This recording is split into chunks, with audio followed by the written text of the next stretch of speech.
I'm going to show you how to just take the back straps out of a deer. And that's how you do it. Just take the back straps right off. With a little Caravan Coffee Longbow blend and an insane amount of luck, you too can shoot like me this fall. I know you'll call fake, but that was actually my first shot of doing that. So today I'm going to be talking about 3D targets. The thing is, I'm talking about a Glendale and a big shooter target. I think the Glendale target was like over $200, and the shooter buck I think is like, it's like $100. It was free for me. I got it 2 years ago along the edge of the river. It was like, it obviously floated out of someone's backyard and is now in my yard. So if you see this and you want your target back, you can come get it. I'll give it back to you. But I want to talk to you about the differences between the price or what you get for your money between the Glendale, the like $200+ target, and a shooter buck, which is like a $100 target maybe. I guess I'll start out by shooting them. All right, I'm standing here at 20 yards. I'm gonna start out with the longbow. Still shooting the, it's probably really close. Still shooting the Old Mountain Mesa. You too can shoot like me this fall. We're gonna pretend like that didn't happen.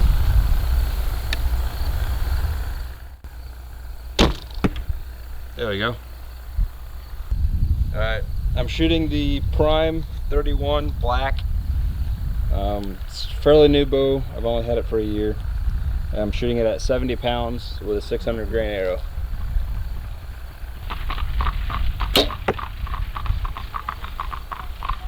These 600 grain arrows, man, they hit hard.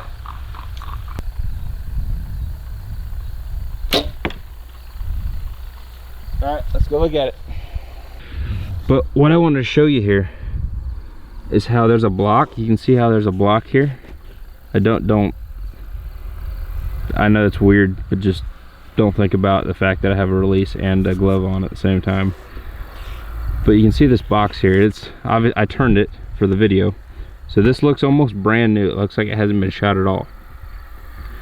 But look here, I always aim roughly here at the crease where that is, or where between the block and the bottom. And what happens is there's a thin layer of foam right here. Sorry, right here. There's a thin layer right here on top.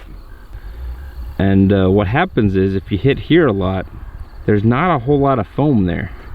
And with these 600 grain arrows, out of a 70-pound compound, they're coming through every time. And what it does is it eats away at this tiny bit of foam here and this tiny bit of foam here. That's something I've noticed big time with this. I mean, it's an expensive target, and you can get replacement pieces like this piece here. I don't know if you can tell, is not functional anymore. It's supposed to hold the top half, or the front half and the back half together on the top, and because it's so thin, look how thin that is. I was shooting some broadheads and they weren't flying right, and some of them hit up here and they ended up cutting. They actually cut the thing off. That's only like 1.5 inches, so if you get one cut, any pressure, anything will break it. So yeah, that's not cool. I'm not a huge fan of that. I propped it up away from the target so that there's no stoppage behind the target. That way it's not like stopping 10 inches into the hay bale and then you say it stopped it perfectly. So that's why.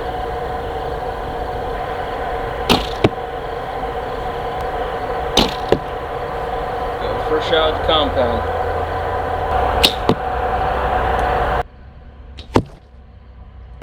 So as you can probably see, it went pretty deep, pretty much all the way through.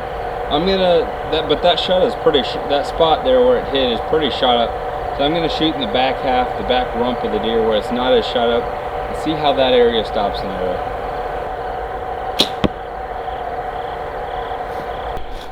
As you can see, you know, those, for a longbow, I mean, this 2.5, 3-year-old target, they're making it through about 2 to 3 inches, but with a compound, you know, you got I don't know, it's 20 some inches on the other side.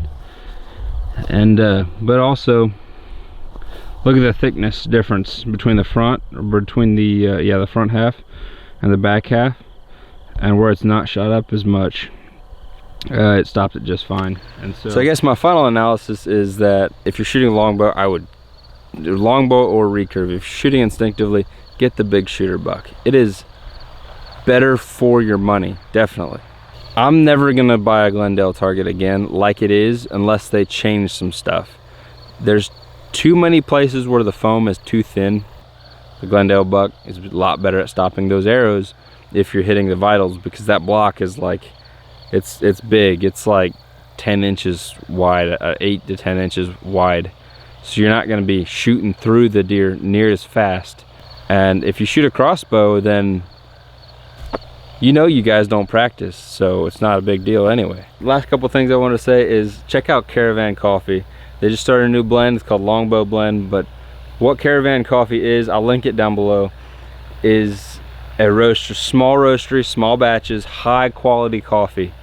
It's not like your big company brands like the Starbucks brand or Black Rifle Coffee. Even though those are really good companies and good coffee, this is like small batches, small roasted batches, really high quality coffee from all kinds of different places.